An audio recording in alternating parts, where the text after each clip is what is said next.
Good morning all friends. मेरे legal advice by Sheikh Javed Mohammed advocate channel पर आपका स्वागत है। हिबा के क्या आवश्यक तत्व हैं? बड़ा ही महत्वपूर्ण और इंटरेस्टिंग टॉपिक है। इसमें हिबा के संबंध में संपूर्ण मुकम्मल जानकारी मैं आपको देने वाला हूं।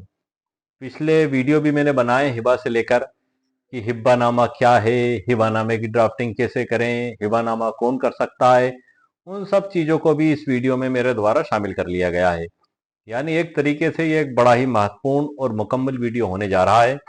सबसे महत्वपूर्ण बात मैं आपको बता दूं वीडियो के प्रारंभ में कि जब भी हम हिब्बानामे की चर्चा करते हैं तो हमारे मन में सवाल होता है कि इसके क्या नियम और शर्तें होंगी, हम इसको किस प्रकार से तैयार करें कि बाद में हमें कानूनी दिक्कतों का सामना नहीं करना पड़े, यदि अदालत में भी मुकदमेबाजी होती है तो भी हम केस जीत जाएं। ये सवाल एक आम और खास के मन में जरूर पैदा होता है।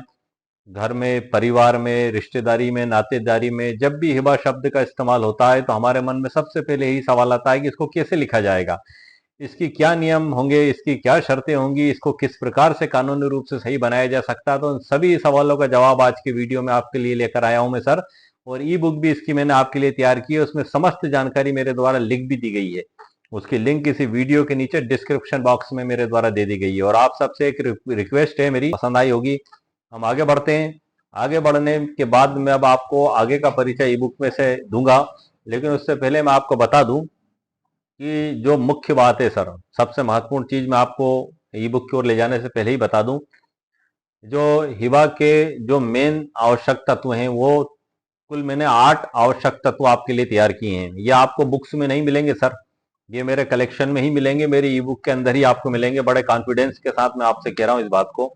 ये न्याय दृष्टांत भी जो मैंने आपके लिए सर्च किए हैं भारत के सर्वोच्च न्यायालय के ऐतिहासिक फैसला हफीजा बीबी बनाम शेख दाऊद 2011 सर्वोच्च न्यायालय का, ये भी आपको मिलना मुश्किल है सर। ये सब मैंने मोती ढूंढ के लाया हूं आपके लिए और ई बुक के अंदर मैंने प्रिंट किए हैं। आगे की जानकारी मैं आप उसी में से दूंगा, लेकिन मैं आपको शुरुआत में ही बता दूं कि 3 मुख्य बातें और 5 मुख्य बातें हिबा में ध्यान रखना जरूरी है। वो क्या होंगी वो मैं आपको ई बुक के अंदर से ही दूंगा सर। अब आगे की जानकारी दे तो मैं अभी भी सकता हूं, लेकिन इस बहाने आपका उस ई बुक से भी परिचय हो जाएगा। उसके अंदर क्या मैटर दिया गया है वो उससे भी आप परिचित हो जाएंगे। क्यों? क्योंकि जब आप उससे भली भांति परिचित हो लेंगे कि इसमें क्या लिखा हुआ है, तब आपके लिए ये राय कायम करना आसान होगा कि ये आपको खरीदना चाहिए या नहीं। मेरा बताने का भी मकसद यही है, क्योंकि यदि आप बिना देखे बिना समझे उसको आप खरीद लेंगे तो आपको ऐसा लगेगा कि ये हमारे लिए उपयोगी नहीं है। इसलिए मैं सारी जानकारी उसी के अंदर से आपको दे रहा हूं, ताकि आप मुतमईन हो जाएं, आप पूरा यकीन हो जाए आपको कि हाँ ये हमारे लिए बेहद फायदेमंद है, तभी आप उसको परचेस करें। 199 रुपीज कीमत इसकी मेरे द्वारा रखी गई है। इसकी लिंक वीडियो के नीचे डिस्क्रिप्शन बॉक्स में दी गई है। तो आइए सर अब हम आगे बढ़ते हैं ई बुक की ओर, जहां से मैं आपको आगे की जानकारी प्रदान करता हूं। Let's go sir. ये आप देख रहे हैं सर ई बुक टाइटल, हिबा के लिए क्या आवश्यक तत्व हैं, और इससे ऊपर लिखा हुआ है इन्नहु सुलेमान व इन्नहु बिस्मिल्लाहिर रहमानिर रहीम। ये सुलेमान अलैहिस्सलाम की ओर से लिखा गया एक खत है जो मलिका सबा को लिखा गया था। और इसको जो ऊपर लिखने का जो मकसद है, इसमें अल्लाह की रहमत और हिकमत के साथ किसी काम की शुरुआत का तरीका सिखाया गया है। इस पाक आयत को इस पुस्तक की शुरुआत में सिर्फ बरकत, अदब और नियत की सफाई के लिए रखा गया है। आपको मैं बता दूं। हम आगे बढ़ते हैं सर। अब हम हिबानामे पे चर्चा कर रहे हैं। इसके जो मुख्य टॉपिक हैं, मैं आपको ये डिस्क्लेमर है और विषय सूची है, प्रस्तावना है, इन सब से सर मैं आपको बाद में परिचित कराऊंगा। सबसे पहले हम मुख्य मुद्दे पर आ जाते हैं कि हिबा के लिए आवश्यक तत्व क्या है, सुप्रीम कोर्ट के ऐतिहासिक फैसले के साथ विस्तृत व्याख्या। इसमें हम देख लेते हैं सर, इस्लामिक कानून के अंतर्गत हिबा एक ऐसा उपहार यानी गिफ्ट है जिसमें कोई व्यक्ति स्वेच्छा से और बिना किसी बदले के, बिना किसी प्रतिफल के, बिना किसी कॉन्सिडरेशन के, आप ध्यान रखिएगा सर, आप अपनी संपत्ति किसी दूसरे को देता है। यह एक पारंपरिक तरीका है जो विशेष रूप से मुसलमानों के बीच प्रचलित है और इसके लिए 3 अनिवार्य तत्व होने आवश्यक हैं जिसके बिना कोई भी हिबा मान्य नहीं मानी जाएगी। 3 तत्व ये हैं और 5 तत्व और हैं जो इसके नीचे मैंने लिखे हुए हैं, वो भी मैं आपको बताऊंगा। मतलब आपने इनको समझ लिया तो इंशाल्लाह आपसे हिबानामा को लिखने में कोई गलती ही नहीं होगी। यदि आप एक आम व्यक्ति भी हैं, आप घर में बैठकर मेरा वीडियो देख रहे हैं, या आप एक एडवोकेट्स भी हैं और आप मेरा वीडियो देख रहे हैं और आपने इन कानूनी शर्तें, ये कानूनी शर्तें मेरे द्वारा तैयार नहीं की गई हैं सर, ये जो उसमें मुस्लिम विधि के अंतर्गत जो लिखी गई हैं उसी में से मैं निकाल कर लाया हूं, और भारत के सर्वोच्च न्यायालय के द्वारा जो इसमें गाइडलाइन दी गई उन्हीं के आधार पर तैयार की गई है। तो भारत के सर्वोच्च न्यायालय के उन फैसलों का भी उल्लेख मैंने इसमें नीचे किया है, जिसमें मैं आपको आगे बताने जा रहा हूं। हम सबसे पहले चीजें देख लेते हैं कि वो अनिवार्य तत्व होने आवश्यक हैं जिनके बिना कोई भी हिबा मान्य नहीं होगा। क्या है सर वो? हिबा के लिए 3 आवश्यक तत्व। नंबर 1, दाता द्वारा स्पष्ट घोषणा। मैं आपको शॉर्ट में बता दूं इसको कि इजाब, कबूल और कब्जा, ये आपको बड़ी आसानी से याद रह जाएंगे। क्या है कि सर, इसको समझाने के लिए मैं आपको एक उदाहरण भी दे दूं कि जैसे कि मुस्लिम शरीयत में निकाह होता है। एक और लाइन आपको बोल दूं, मैं समझाने के लिए बोल रहा हूं।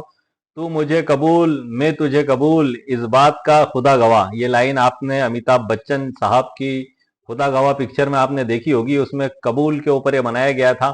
वो मुस्लिम शरीयत में जब भी निकाह होता है तो स्त्री और पुरुष उनकी ओर से, दोनों की ओर से 3-3 बार कबूल कबूल कबूल कहा जाता है, उसके बाद ही निकाह मुकम्मल होता है। मतलब उनकी स्वतंत्र सहमति और उनकी प्रस्ताव और स्वीकृति उसमें जरूरी बताई गई है। उसी तरीके से हिबानामे में भी, ये आपको बात याद रहे इसलिए मैंने उदाहरण दिया, अमिताभ बच्चन साहब का भी नाम इसलिए लिया है और उदाहरण भी मैंने खुदा गवाह पिक्चर का इसलिए दिया है ताकि आपको याद रहे इस एग्जाम्पल के साथ कि इसमें भी उसी तरीके से प्रस्ताव और स्वीकृति और कब्जे का डिलीवर होना आवश्यक है। जैसे कि निकाह में पति और पत्नी दोनों कबूल करते हैं और पत्नी फिर पति के साथ बतौर पत्नी बनकर आ जाती है। इसी प्रकार से इसमें भी स्वीकार, हिबानामे में भी हिबाकर्ता के द्वारा घोषणा की जाएगी, हिबाग्रीता के द्वारा स्वीकार किया जाएगा और संपत्ति हिबाग्रीता के साथ आ जाएगी, उसके पास आ जाएगी। इसको आप इस तरीके से समझ लें, आपको हमेशा याद रहेगा, आप कभी नहीं भूलेंगे। ये नेसेसरी शर्तें हैं सर, इजाब, कबूल और कब्जा। मतलब अब हम इसमें शुरू करते हैं कि दाता द्वारा स्पष्ट घोषणा, डिक्लेरेशन बाय डोनर। हिबा की शुरुआत दाता की मंशा से होती है। दाता जो हिबा कर रहा है को यह स्पष्ट रूप से कहना या दिखाना होता है कि वो अपनी संपत्ति उपहार स्वरूप देना चाहता है। यह घोषणा मौखिक, लिखित या व्यवहारिक रूप से भी की जा सकती है। इसका एक उदाहरण आप देख लें सर। अगर एक मुस्लिम व्यक्ति अपने बेटे को मौखिक रूप से यह कहता है कि मैं यह मकान तुम्हें हिबा करता हूं, और ऐसा करते समय वह संपत्ति के कागज या चाबी भी दे देता है, तो यह एक वैध घोषणा मानी जाएगी। एक एग्जाम्पल ये हो गया सर। दूसरी बात आ गई प्राप्तकर्ता द्वारा स्वीकृति, इजाब के बाद कबूल। प्राप्तकर्ता द्वारा स्वीकृति, एक्सेप्टेंस बाय डोनिंग। हिबा तभी पूर्ण माना जाता है जब प्राप्तकर्ता जिसे संपत्ति दी जा रही है उसे स्वीकार कर ले। तू मुझे कबूल, मैं तुझे कबूल। ये आपको सर मैंने उदाहरण शुरू में इसलिए दिया है ताकि एक इंटरेस्टिंग तरीके से वो आपको याद रह सके। यह स्वीकृति दाता के जीवन काल में और उसकी मानसिक स्थिति सामान्य होने की स्थिति में ही होना चाहिए। मतलब स्वस्थ होना चाहिए, बीमार नहीं होना चाहिए, साउंड माइंड होना चाहिए, हर चीज को समझ होना चाहिए। नशे की हालत में, विकृत चित्त की हालत में, पागलपन की हालत में, या कोई भी ऐसी बीमारी जिसकी वजह से वो उस कार्य के परिणाम को नहीं समझ पा रहा है, उसी दशा में स्वीकृति नहीं दी जाएगी, ना ही हिबा किया जाएगा, ना हिबा लिया जाएगा, ना दिया जाएगा। यदि प्राप्तकर्ता नाबालिग या मानसिक रूप से अक्षम हो तो उसके संरक्षक की ओर से स्वीकृति दी जा सकती है। इसका एक बेहतरीन उदाहरण देख लेते हैं सर हम। यदि एक पिता अपनी बेटी को एक जमीन का हिबा करता है और बेटी हाँ कहती है तथा उस जमीन पर खेती शुरू कर देती है, तो यह स्वीकृति की पुष्टि मानी जाएगी। हम तीसरे पॉइंट को देखते हैं सर, कब्जे का वास्तविक हस्तांतरण, इजाब, कबूल और कब्जा। अब हम तीसरे पॉइंट कब्जे पर आ रहे हैं सर। आप डिलीवरी ऑफ पोजेशन, हिबा का सबसे महत्वपूर्ण और निर्णायक तत्व कब्जा होता है सर। केवल घोषणा और स्वीकृति से हिबा पूर्ण नहीं होता जब तक संपत्ति पर वास्तविक या रचनात्मक कब्जा प्राप्तकर्ता को न मिल जाए। कब्जा स्थानांतरित करने का अर्थ है कि प्राप्तकर्ता को संपत्ति का वास्तविक उपयोग, नियंत्रण और स्वामित्व मिल जाए।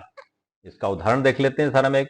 ये उदाहरण सर मैंने आप लोगों के लिए तैयार किए हैं, या आपको किसी बुक में नहीं मिलेंगे, या आपको कहीं भी नहीं मिलेंगे।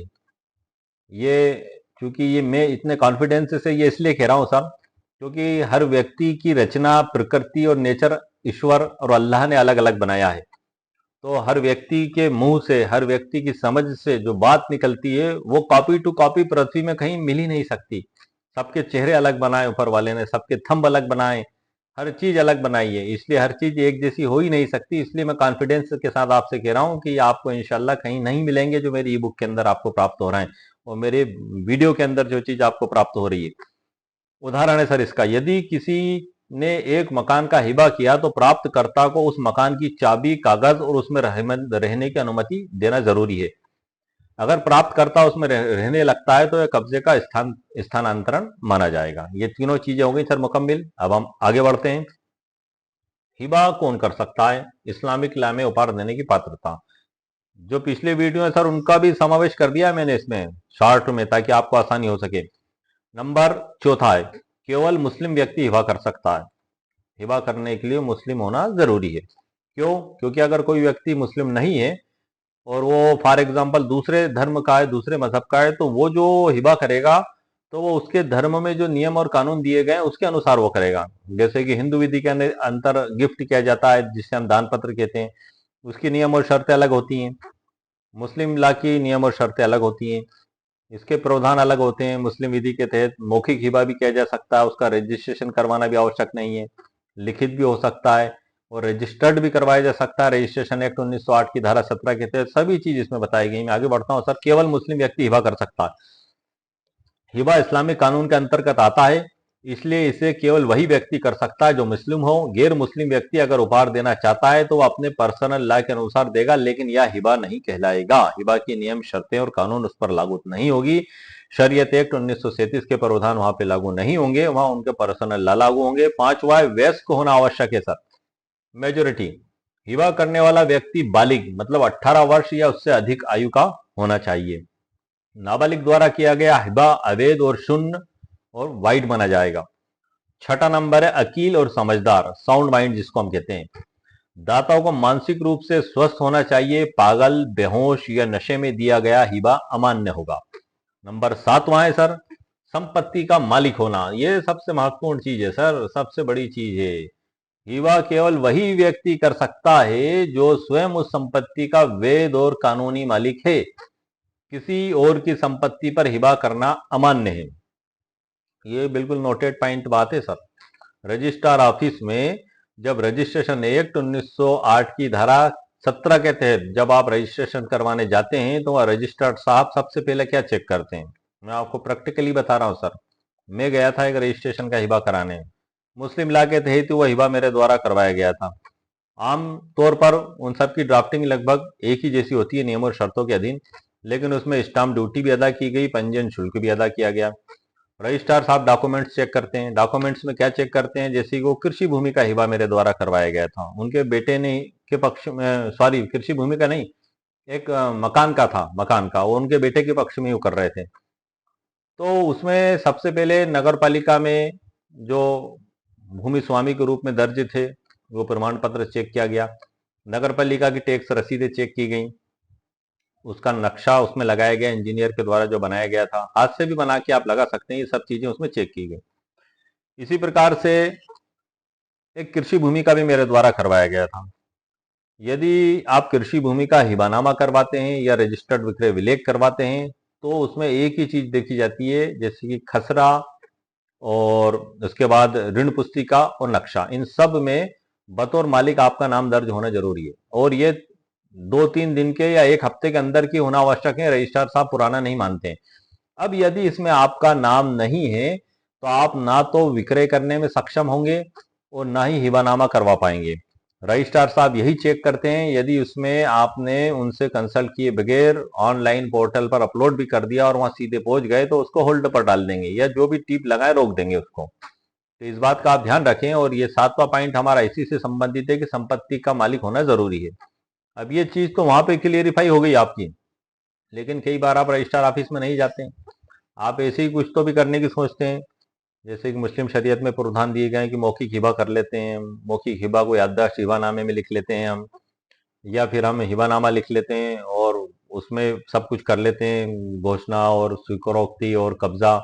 तो फिर सर आपको स्वयं इसको देखना पड़ेगा, क्योंकि वहां तो आप रजिस्ट्रार ऑफिस में जाएंगे पंजीयन करवाने तो रजिस्ट्रार साहब आपको चेक करके बता देंगे कि आप सही है कि गलत है, और सही है तभी आपका हिबानामा किया जाएगा। लेकिन आप खुद ही कर रहे हैं या वकील साहब से करवा रहे हैं तो फिर आपको इन सब बातों का ध्यान रखना होगा। क्यों?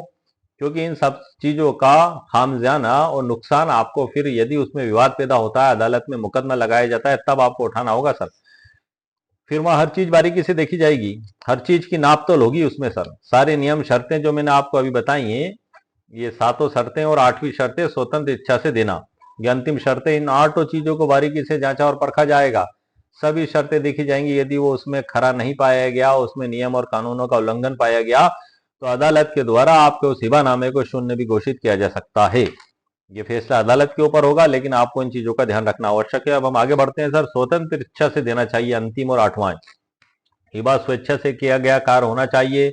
धोखा, जबरदस्ती या दबाव में किया गया हिबा इस्लामी शरीयत और भारतीय न्याय व्यवस्था दोनों में अवैध माना जाता है। तो ये सर कुल 8 चीजें, 8 प्रकार और 8 नियम और 8 शर्तें इस वीडियो में मैं आपके लिए लेकर आया हूं। यदि आपने हिबानामा के लिखने में इन सभी चीजों का पालन किया, तो आपको हिबानामा, ये इसमें इन शर्तों के तहत, ये जो शर्तें हैं ये मेरे द्वारा तैयार नहीं की गई हैं, यदि आपने इन पूरी शर्तों का पूरा ध्यान रखा, इनका पूरा पालन किया, तो वो विधि अनुसार हिबा किया माना जाएगा। और उसके अलावा भी हर चीज का केस, कंडीशन, परिस्थिति अलग अलग होती है। ये 8 जो शर्तें मैंने बताई हैं ये तो नेसेसरी है ही, उसके बाद भी आप आपके वकील साहब से भी आप कंसल्ट कर लें, आपकी जो स्थिति है वो आप उनको बता दें, और उसके अलावा वो सुझाव देते हैं, तो इन 8 शर्तों के साथ उस सुझाव को भी आप उसमें अमेंडमेंट करके शामिल कर सकते हैं, ताकि कोई कमी ना रहे आपकी। हम आगे बढ़ते हैं सर। इसमें सुप्रीम कोर्ट का जो जजमेंट है, ये है सर गुवाहाटी उच्च न्यायालय का है। मोहम्मद हिसाबुद्दीन एवं अन्य बना मोहम्मद हिसरुद्दीन, 12 मई 1983 का है। इसके बाद ऐतिहासिक फैसला भी मैं लाया हूं आपके लिए, लेकिन ये गुवाहाटी उच्च न्यायालय का सर मिल गया था, तो इसको भी मैंने आपके लिए प्रिंट कर दिया है, ताकि यदि आपका मुकदमा अदालत में है या आपको कभी आवश्यकता पड़ती है, तो आप इसका भी सर यूज कर सकते हैं। ये 4 मई 1984 का है सर, और इसमें जो मुख्य बात है वही मैं बता देता हूं आपको। सुप्रीम कोर्ट ने कहा कि हिबा तभी वैध और प्रभावी होता है जब तीनों तत्व, घोषणा, स्वीकृति और कब्जा, पूर्ण रूप से हो जाए। केवल हिबा का पंजीकरण कराना या दस्तावेज तैयार कराना पर्याप्त नहीं है। यदि कब्जा हस्तांतरित नहीं किया गया तो हिबा अधूरा और अमान्य रहेगा। यही बातें मैंने आपको ऊपर बताई हैं, इन्हीं के आधार पर सर मैंने वो चीजें निकाली हैं आपके लिए। न्यायालय की टिप्पणी है, a gift under Mohammedan law is not valid unless it is accompanied by deliver of possession even if reduced to writing। Hiba और रजिस्ट्री का जो संबंध है वो भी सर बता देता हूं। आपकी मुस्लिम पर्सनल लॉ के अनुसार हिबा के लिए रजिस्ट्री या स्टाम्प ड्यूटी आवश्यक नहीं है, परंतु यदि दस्तावेज को रजिस्टर्ड किया जाए तो उसका सबूत के रूप में महत्व बढ़ जाता है। संपत्ति अंतरण अधिनियम 1882 की धारा 123 हिबा पर सीधा प्रभाव नहीं पड़ता, क्योंकि मुस्लिम लॉ अलग मान्य होता है। संपत्ति अंतरण अधिनियम 1882 की धारा 129 में बताया गया है कि ये जो हिबा से संबंधित जो प्रावधान संपत्ति अंतरण अधिनियम में दिए गए 1882 में, धारा 122 से लेके धारा 129, तो ये प्रावधान मुस्लिम पर्सनल लॉ पर लागू नहीं होते हैं। ओके सर, निष्कर्ष देख लेते हैं कि एक वैध हिबा के लिए जो 3 चीज आवश्यक हैं: दाता की मंशा की घोषणा, प्राप्तकर्ता की स्वीकृति और कब्जे का स्थानांतरण। हम इसको शॉर्ट रूप में फिर समझ सकते हैं, इजाब, कबूल और कब्जा। आपको मैं काफी अच्छे उदाहरण से वीडियो के प्रारंभ में ही समझा चुका हूं। सुप्रीम कोर्ट का सर अब हम देख लेते हैं ऐतिहासिक फैसला, जो मैंने पिछले तीनों वीडियो में भी बताया है। Hafiza Bibi and others, Sheikh Farid dead by LRS and others. इसमें इसको सर मैंने नीचे भी प्रिंट किया है इसको। वैसे मैं यहीं से आपको जानकारी दे देता हूँ मुख्य पॉइंट की। इस निर्णय में सुप्रीम कोर्ट ने स्पष्ट किया कि मुस्लिम कानून के तहत हिबा के पंजीकरण या लिखित दस्तावेज आवश्यक नहीं है। 3 अनिवार्य तत्व, दाता का घोषणा, डिक्लेरेशन, प्राप्तकर्ता की स्वीकृति, एक्सेप्टेंस और कब्जे का हस्तांतरण, डिलीवर ऑफ पोजेशन, पूरी तरह से आवश्यक और अपरिहार्य है। मतलब ये नेसेसरी है, इनका होना जरूरी है। मुख्य बिंदु सर जो इसमें इस मामले में गिफ्ट अनरजिस्टर्ड था और लिखित प्रमाण भी था, लेकिन सुप्रीम कोर्ट ने कहा कि मुस्लिम कानून की दृष्टि से लिखित दस्तावेज केवल सबूत होते हैं, स्वयं हिबा का मूल आधार नहीं। 3 आवश्यक तत्व दोहराए गए सर इसमें, वही जो मैंने आपको बताए थे। ये जजमेंट में से बता रहा हूं सर, बड़ा ही ऐतिहासिक फैसला है ये सुप्रीम कोर्ट का। दाता द्वारा स्पष्ट घोषणा, डोनर्स डिक्लेरेशन। नंबर दूसरा, स्पष्ट रूप से देना चाहने की मंशा जताना, चाहे मौखिक या लिखित रूप में हो, देने की मंशा स्पष्ट रूप से बताना होगी। दूसरा है प्राप्तकर्ता द्वारा स्वीकृति, डोनिस एक्सपिटेंस। प्राप्तकर्ता या उसके संरक्षक यदि नाबालिग असमर्थ हो तो उसके संरक्षक द्वारा उसको स्वीकार किया जाएगा। तीसरा है कब्जे का हस्तांतरण, डिलीवरी ऑफ पोजेशन, संपत्ति का वास्तविक या रचनात्मक नियंत्रण प्राप्तकर्ता को मिलना चाहिए।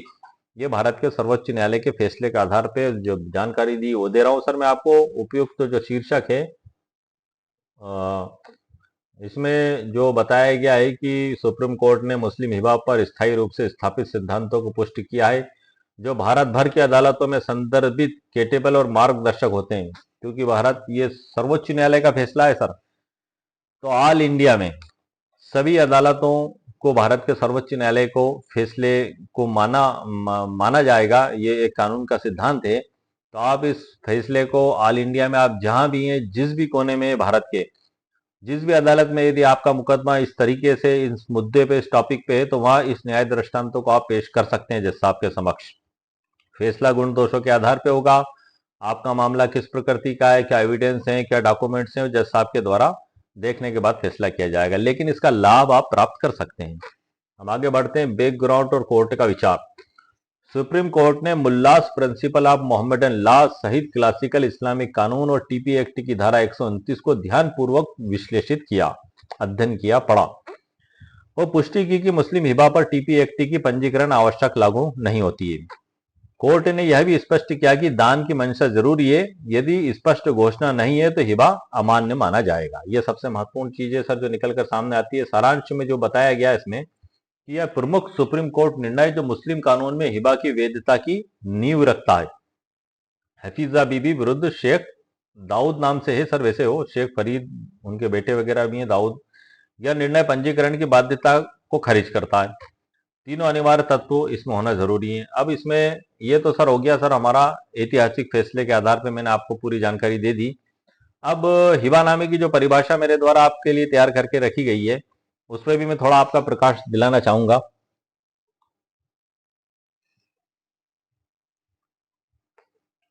जो हिबानामे की सर डेफिनेशन है जो मेरे द्वारा डिफरेंट लैंग्वेज में आपके लिए तैयार की गई है, अरबी, उर्दू, हिंदी और अंग्रेजी। ये सिर्फ हिबा की डेफिनेशन की है सर, बाकी पूरी बुक ई बुक हिंदी में ही है। उसका भी एक विशेष मकसद था क्योंकि आप सभी लोगों की दुआओं से और आशीर्वाद से ऑल इंडिया के अलावा ऑल वर्ल्ड में मेरे वीडियोस देखे जाते हैं। एक सऊदी अरेबिया से मेरे एक व्यूवर्स हैं जिन्होंने मेरा वीडियो देखा था, उन्होंने मुझसे फोन पे भी संपर्क किया और कानूनी सलाह भी मुझसे ली। उनका मुकदमा भी कुछ इंडिया की अदालत में ही चल रहा था, उससे रिलेटेड उनको मैंने एडवाइस भी ली।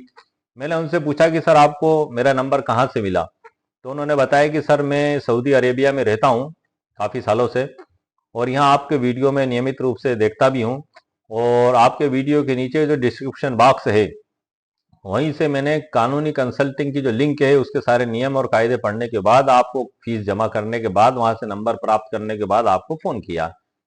तो इससे एक चीज ये पता लगती है कि सर कहीं ना कहीं उर्दू और अरबी भाषा में जो मुस्लिम कानून से संबंधित मसले हैं उनको मुझे लिख देना चाहिए, इसलिए मैंने सभी भाषाओं में इसको इस्तेमाल किया है। मैं आपको बता दूं, आप देख रहे हैं ई बुक की परिभाषा ये उर्दू में लिखी गई है। इसके बाद हिबानामे सॉरी सर हिबानामे की परिभाषा उर्दू में, उसके बाद ये हिबानामे की परिभाषा ये अरबी जबान में लिखी गई है, आप देख रहे हैं स्क्रीन पे। उसके बाद है ये इंग्लिश में, व्हाट इज हिबानामा हिबा डीड, ये उसकी डेफिनेशन है जो मुख्य 3 तत्व है सर उसके बारे में। उसके बाद आती है हिंदी में सर, तो मैं हिंदी में से आपको पढ़ के बता देता हूँ कि हिबानामा क्या होता है। वैसे तो मैंने आपको बता दिया है और इसको एक बड़े ही शायरी अंदाज में भी मैंने लिखा है आपको समझाने के लिए, जैसे कि मैं कोशिश करता हूं सर कि इस तरीके से आपको समझाऊं कि वो आपको आसानी से याद रह जाए। आप आपस में बात भी करें तो आपको उदाहरण ध्यान आ जाए और वो चीज आपको याद रहे।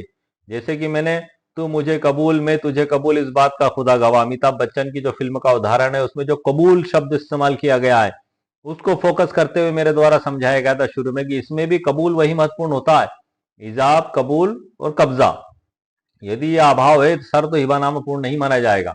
हम आगे बढ़ते हैं इसमें कि हिबा ये अरबी भाषा का शब्द है सर जिसका अर्थ है कि स्वेच्छा से बिना किसी बदले कॉन्सिडरेशन के किसी व्यक्ति को संपत्ति देना। हिबा और इसमें हिब्बानामा शब्द भी लिखा है सर, अक्सर लोग गूगल में हिब्बानामा से सर्च करते हैं। ये आ गया सर, ये हफीजा बीबी वाला जो मामला है, बिल्कुल हफीजा बीबी और अन्य बनाम शेख फरीद, मृत 5 मई 2011, LRS और अन्य।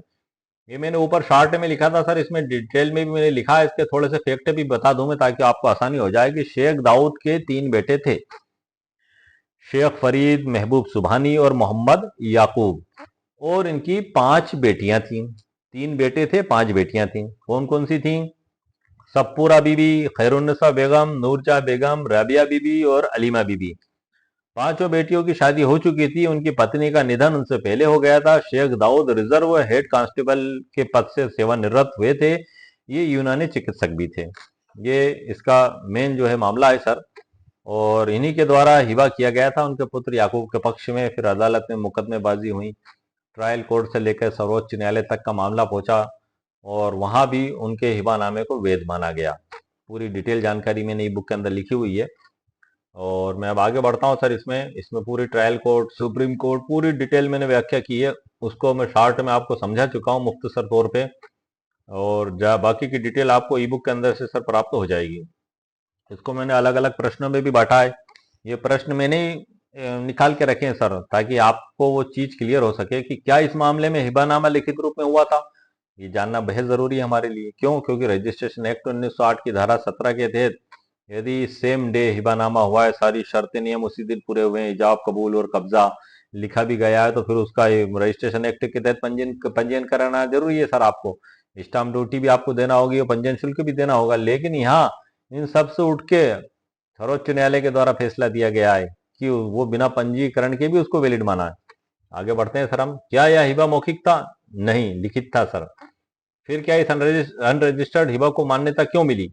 यहाँ पर सुप्रीम कोर्ट ने संपत्ति अंतरण अधिनियम 1882 की धारा 129 का उपयोग किया, जिसमें कहा गया है, nothing in this chapter shall be deemed to affect any rule of Mohammedan law.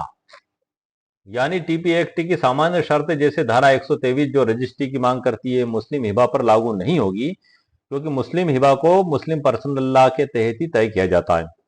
इसलिए यद्यपि यह हिबा एक रिटर्न डॉक्यूमेंट था और उसे रजिस्टर नहीं किया गया था, फिर भी क्योंकि घोषणा, स्वीकृति और कब्जा तीनों चीजें उस समय पूरी हुई थी और यह मुस्लिम लॉ के अनुसार वैलिड गिफ्ट था, इसलिए धारा 129 का लाभ देकर उसको वैध माना गया। निष्कर्ष भी सर इसमें दिया गया है। और भारत के सर्वोच्च न्यायालय का एक और फैसला है सर, मंसूर साहब मृत बनाम सलीमा मृत 19 दिसंबर 2024 LRS द्वारा। ये भी एक बड़ा ही महत्वपूर्ण फैसला है सर। इसमें भी जिन बातों को फोकस किया गया है मैं आपको इसमें बता दूं, और इसमें हफीजा बीबी के भी मामले को रिपीट किया गया है। ये पैरा क्रमांक 27 में रशीदा खातून बनाम आशिक अली 23 में यह देखा गया करके पैरा क्रमांक 17 लिखा गया 27 पैरे के अंदर ही, और अंत में हफीजा बीबी का भी हवाला दिया है। मैं आपको पढ़ देता हूँ इस पैरे की जो है दूसरे सर्वोच्च न्यायालय का फैसले का हवाला इसमें देके बताया गया है। मुस्लिम कानून के तहत एक उपहार मौखिक उपहार हो सकता है और उसे पंजीकृत करने की आवश्यकता नहीं है कि किसी लिखित दस्तावेज को सभी परिस्थितियों में पंजीकरण की आवश्यकता नहीं होती। मुस्लिम कानून के तहत एक उपहार वैध उपहार होने के लिए 3 आवश्यक विशेषताएं: दाता द्वारा उपहार की घोषणा नंबर 1, दूसरा दाता द्वारा उपहार की स्पष्ट या निहित रूप से स्वीकृति, दूसरा हो गया, तीसरा हुआ कब्जे का वितरण। या तो वास्तव में यह रचनात्मक रूप से दानकर्ता को संतुष्ट किया जाना चाहिए, केवल इसलिए कि लिखित उपहार विलेख के निर्माण के समकालीन है। यह पंजीकरण की धारा 17 के तहत पंजीकरण की गारंटी नहीं देता। और जोर दिया गया, इस स्थिति में इस न्यायालय ने हफीजा बीबी बनाम एश के फरीद में दोहराया था, उसका हवाला देते हुए इसमें लिखा गया सर। ये मामला भी सर मैंने पूरा प्रिंट किया है, खास खास पैरा को मैंने इसमें प्रिंट किया है। शॉर्ट में मैं आपको बता देता हूं कि ये जो मामला है 2024 का, ये भी बड़ा महत्वपूर्ण मामला है सर हिबानामे से मुस्लिम लॉ के हिसाब से। इसमें मौखिक हिबा किया गया था सर, और मौखिक हिबा के अलावा पारिवारिक बंटवारे को भी अदालत में बताया गया था। तो नीचे की ट्रायल कोर्ट, हाई कोर्ट और सुप्रीम कोर्ट, तीनों कोर्टों ने मौखिक हिबा को भी प्रमाणित नहीं माना और बंटवारे को भी। बंटवारे को खास तौर से क्यों? क्योंकि वो पंजीकृत नहीं था, रजिस्टर्ड नहीं था। मतलब रजिस्ट्रेशन एक 1908 की धारा 17 के तहत उसका रजिस्ट्रेशन होना आवश्यक था, वो भी नहीं था, और हिबानामे को भी प्रमाणित नहीं कर पाए। और सर्वोच्च न्यायालय ने इसमें यही बात कही है जो हमारे वीडियो के टाइटल से संबंधित है, कि मुस्लिम विधि के तहत हिबा को साबित करने के लिए इजाब, कबूल और कब्जा, कब्जे का डिलीवर, ये सब होना आवश्यक है, और इसको अदालत में साबित करना भी आवश्यक है। यदि आप ऐसा नहीं करते हैं तो सर्वोच्च न्यायालय के द्वारा उसको नहीं माना गया। बड़ा ही महत्वपूर्ण फैसला है सीखने और समझने के लिए। सर हम आगे बढ़ते हैं इसमें।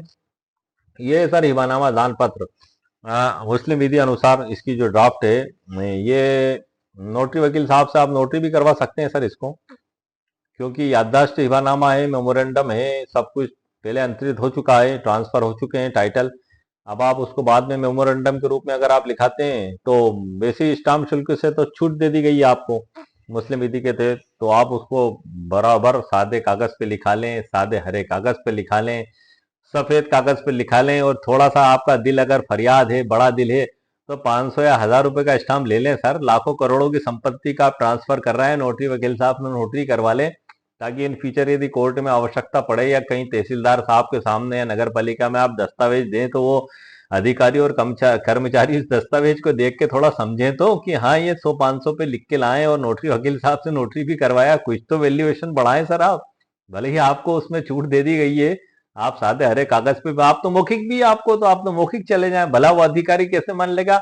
आपके पेशानी भी लिखा हुआ है क्या कि इस तारीख को इस दिन इस समय मौखिक हिबा किया गया था? भला कौन मान लेगा? कोई चीटर खड़ा हो जाए जाके, दो झूठे गवाह लेकर चला जाए, सब मेरा कब्जा, आप नामांतरण करें, वही करेंगे, लिख के तो लाएं सर आप, कोई लिखित रूप दे, आपको याददाश्त शिबानामा लिखना होगा फिर। तो ऐसी दशा में उसको आप जितना अच्छा कर सकते हैं उतना अच्छा करें। और यदि आपके पास देखिए सर, रजिस्ट्रेशन एक्ट 1908 की धारा 17 से हिबा, मुस्लिम हिबा नामे को छूट दी गई है, कुछ विशेष कंडीशन में, रोका नहीं गया है, उसमें तो नेसेसरी है ही। यदि कोई भी दान पत्र आपके द्वारा किया गया या हिबानामा किया गया मौखिक हिबा को छोड़कर, और मौखिक हिबा के बाद जो याददाश्त के रूप में लिखा जाता है उसको छोड़कर, कोई भी दान यदि मुस्लिम के द्वारा किया जाता है हिबा, तो उसको रजिस्ट्रेशन एक्ट 1908 की धारा 17 के तहत आपको पंजीयन करवाना आवश्यक है। ये धारा 129 का दूसरा भाग कहता है, दो भाग हैं उसमें, एक मौखिक हिबा के बारे में और एक सेम डे यदि आपने हिबा किया है, इजाब कबूल कब्जा एक ही दिन में किया है, उसी दिन लिखित दिया, तो फिर आपको रजिस्ट्रेशन कराना आवश्यक होगा। ये धारा 129 बताती है। लेकिन इन सबसे ऊपर उठ के जो ऐतिहासिक फैसला दिया गया है, जो 2011 का हाफिजा बीबी, उसमें बताया गया है कि ऐसा भी हिबा वैध होगा। तो उसी आधार पर मैं कह रहा हूं आपसे, दोनों चीजें आपके सामने हैं। लेकिन यदि आपका मामला इस हालात और इस कंडीशन और इस प्रकार का है जो सर्वोच्च न्यायालय का फैसला है, तो वहां आपको इसका पूरा पूरा लाभ मिल सकता है। ये था हिबानामा दान पत्र, मुस्लिम विधि के अनुसार इसकी ड्राफ्ट है। ये हिबाकर्ता का पूरा नाम पता, हिबागृहीत का पूरा नाम पता, विवरण में लिख दें, आप घोषणा लिख दें कि राजी खुशी से बिना किसी दबाव के अचल संपत्ति, निम्न अचल संपत्ति हिबा करता हूँ। संपत्ति का विवरण, उसके बाद इजाब की घोषणा का कॉलम आएगा, पूरा डिटेल है, उसके बाद कबूल की घोषणा का कॉलम आएगा, कब्जा का हस्तांतरण का कॉलम आएगा। अक्सर हम भूल जाते हैं इन चीजों को लिखना, इसलिए मैंने विशेष तौर से येलो कलर से हाईलाइट किया है ताकि आपको याद रहे। गवाह दो आएंगे सर इसमें, और हिबा देने वाले का पूरा नाम पता, गृहीता का, उनके हस्ताक्षर आएंगे। महत्वपूर्ण कानूनी बातें इसमें लिखी है मैंने। एक नोंदनी शब्द लिखा है सर इसमें कि आखिर नोंदनी शब्द क्या है। ये मराठी और हिंदी भाषा का शब्द है कि दस्तावेज को सरकारी रजिस्ट्रार के कार्यालय में दर्ज करना, रजिस्ट्रेशन कराना, उसको नोंदनी शब्द से इस्तेमाल किया गया। कई जगह ऐसा उदाहरण आया है देखने में, और इसके उदाहरण भी सर मैंने आपको लिखे हैं इसमें। क्या भारत में अचल संपत्ति के हिबा का पंजीकरण अनिवार्य है? तो इसमें सर दो कंडीशंस हैं जो मैंने आपको बता दी हैं, दोनों स्थितियां आपके सामने हैं, मौखिक हिबा भी है, याददाश्त हिबा भी है। रजिस्ट्रेशन एक्ट 1908 की धारा 17 भी है, और संपत्ति नियंत्रण अधिनियम 1882 की धारा 129 भी है, धारा 123 भी है। सर्वोच्च न्यायालय का ऐतिहासिक फैसला भी है, हफीजा बीबी बनाम शेख फरीद, सब कुछ आपके सामने, और ई बुक के अंदर मैंने लिख भी दिया है। और आपका केस और आपकी परिस्थिति यदि इस प्रकार से इस मामले से संबंधित है, तो आप इसका भरपूर लाभ उठा सकते हैं सर। फैसला अंत अदालत का ही होगा, वो किसी के हाथ में नहीं होता। अदालत गुण दोषों के आधार पर ही फैसला करती है। और भी बहुत से मैंने न्याय दृष्टांत इसमें दिए हैं। गुलाम अहमद शफी बनाम Mohammad Siddiqui, IR 1974, Jammu and Kashmir 5962, full bench का है सर ये। और इसमें भी यही बताया गया है कि जो नेसेसरी शर्तों का पालन करना होगा। और महत्वपूर्ण निष्कर्ष है कि मुस्लिम लॉ के तहत संपत्ति का दान हिबा केवल तब वैध होता है जब कब्जा प्राप्तकर्ता को सौंप दिया गया हो। केवल लिखित हिबानामा या रजिस्ट्रेशन से वैध नहीं माना जाएगा। इसमें आगे की बहुत सी जानकारी मैंने लिखी है सर। अब मैं आपको आगे बढ़ने से पहले पहले कुछ और जानकारी बता दूं कि हिबा कौन कर सकता है सर। तो उसमें सारी नियम शर्तें आ चुकी हैं, और करते टाइम उसका कोई भी शादीशुदा व्यक्ति या कुंवारा व्यक्ति, जिसको हम कहते हैं विवाहित या अविवाहित, वो भी हिबा कर सकता है। कोई भी स्त्री या पुरुष, वो भी हिबा कर सकती है। स्वस्थ चित्त या अस्वस्थ चित्त, वो भी हिबा कर सकता है। अस्वस्थ चित्त शब्द किताब के अंदर इस्तेमाल हुआ है सर, बुक के अंदर। तो अस्वस्थ होने से मायना ये है कि आपको सर्दी जुकाम हो गया हल्का फुल्का, तो आप अस्वस्थ तो हैं, लेकिन आप पूरे होशो हवास में आप हिबा कर सकते हैं। आपको थोड़ा सा फीवर आ गया जिससे आप थोड़ा से सुस्त महसूस करने लगे, पैरासीटामोल आपने खाई, आप ठीक हो गए, तो ये वाली अस्वस्थता वो है जिसमें आपका होशो हवास मुकाम पे रहता है। जो कार्य आप कर रहे हैं उसके परिणाम और प्रकृति को आप जानते हैं। तो ये वो वाली अस्वस्थता शब्द का इस्तेमाल किताब में किया गया है। ये वो वाली अस्वस्थता नहीं है कि आप नशे की हालत में हैं, आप पागल हैं, बीमार हैं और ऐसे उन्मुक्त हैं कि आप कार्य की प्रकृति और परिणाम ही नहीं समझ रहे हैं। आपको यही नहीं पता है कि आप क्या कार्य करने जा रहे हैं, हिबा क्या होता है, वसीयत क्या होता है, रजिस्ट्री क्या होता है, कौन बाप है, कौन बेटा है, कौन भाई है, कौन बहन है, किसी को आप नहीं पहचान रहे हैं। आपने तो दिमागी संतुलन ही खो दिया आपने। तो इस प्रकार की हालत में हिबा ना किया जाएगा ना लिया जाएगा।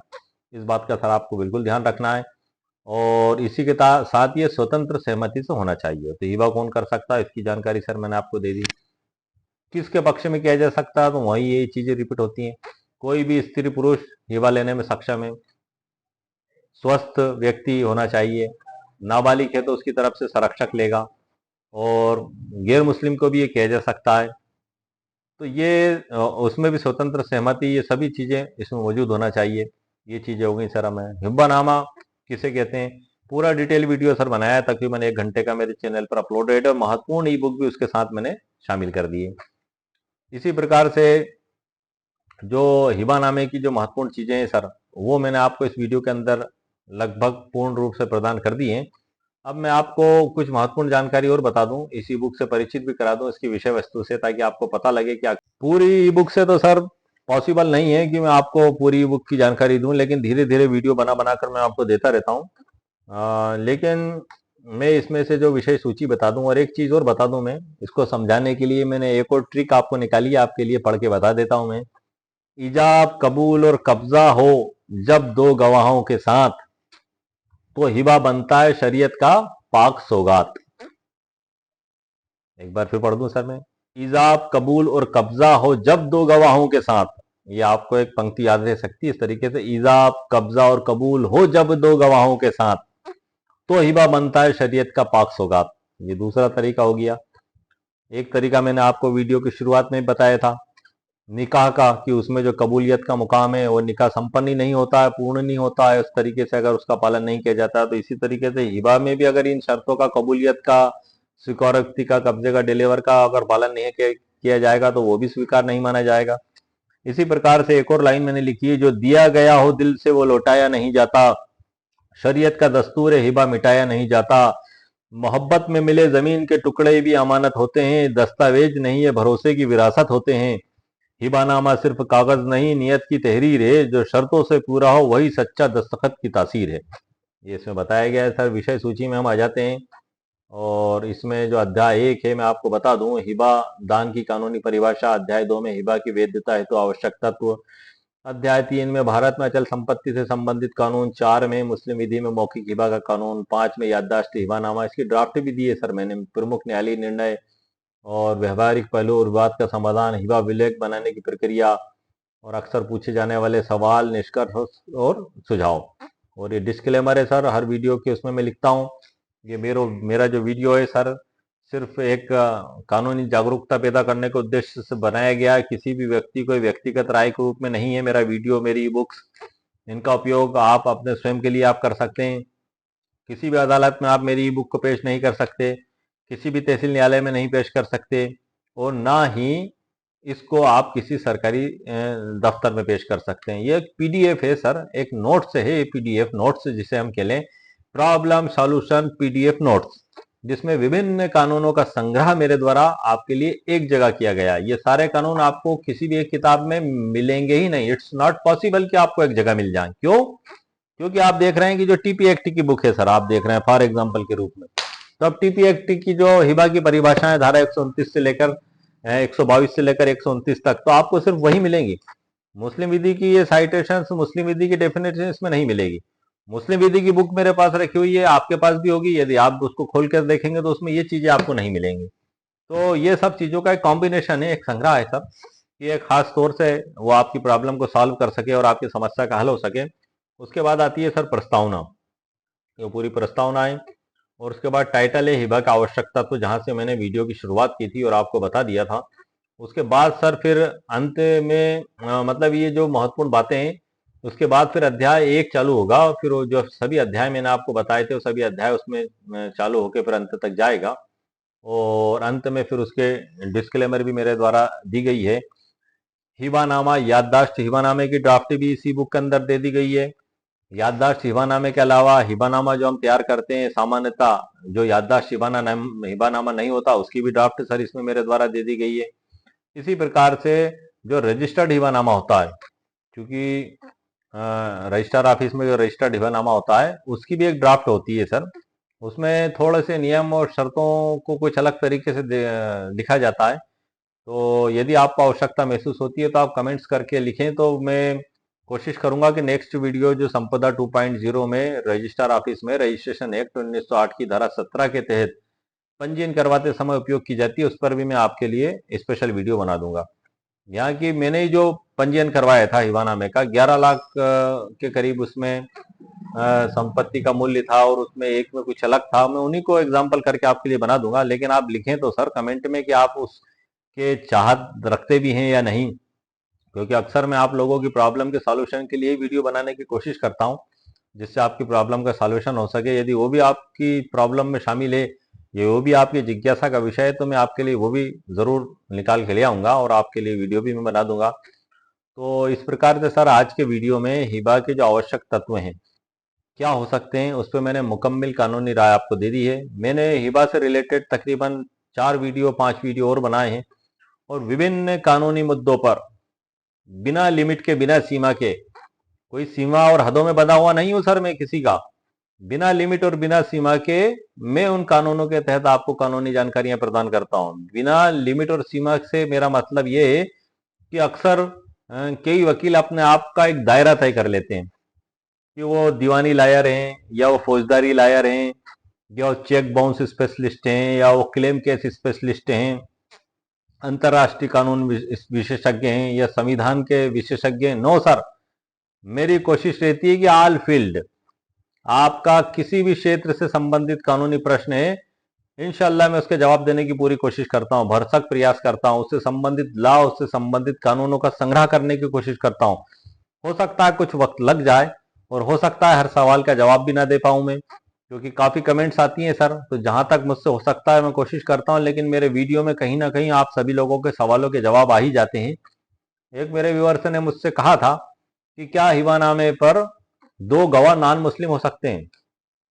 25 साल की वकालत में सर मैंने आज तक ऐसा कोई भी दस्तावेज मेरी नजर में देखने में नहीं आया। मैं मेरी आपको बता रहा हूं, हाँ रजिस्ट्री में जरूर, रजिस्ट्री में मित्र परिचित नॉन मुस्लिम भी मैंने गवाह देखे हैं, लेकिन खास तौर से हिबानामा और वसीयत में मुझे देखने को नहीं आया।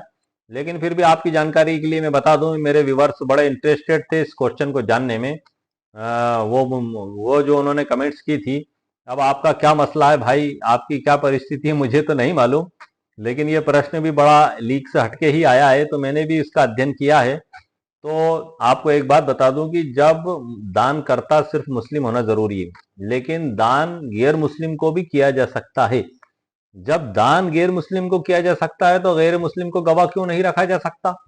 सवाल ये उठता है सर। मैं आपका सवाल का जवाब सवाल से ही आपको देना चाहता हूं, लेकिन मैंने अपने 25 ईयर्स की वकालत में आज तक ऐसा नहीं देखा कि हिबानामे में या वसीयत में किसी नॉन मुस्लिम को गवाह रखा गया। लेकिन भारतीय साक्ष्य अधिनियम 1872 की धारा 118 और जो परिवर्तित करके भारतीय साक्ष्य अधिनियम 2023 की धारा 124 कर दी गई है, इसमें यह बताया गया है कि जो गवाह देने वाला व्यक्ति, ये दीवानी और फौजदारी दोनों कानूनों पर लागू होता है सर, एविडेंस एक्ट। इसमें बताया गया है कि गवाह देने वाला व्यक्ति किसी धर्म के आधार पर उसको प्रतिबंधित नहीं किया गया है।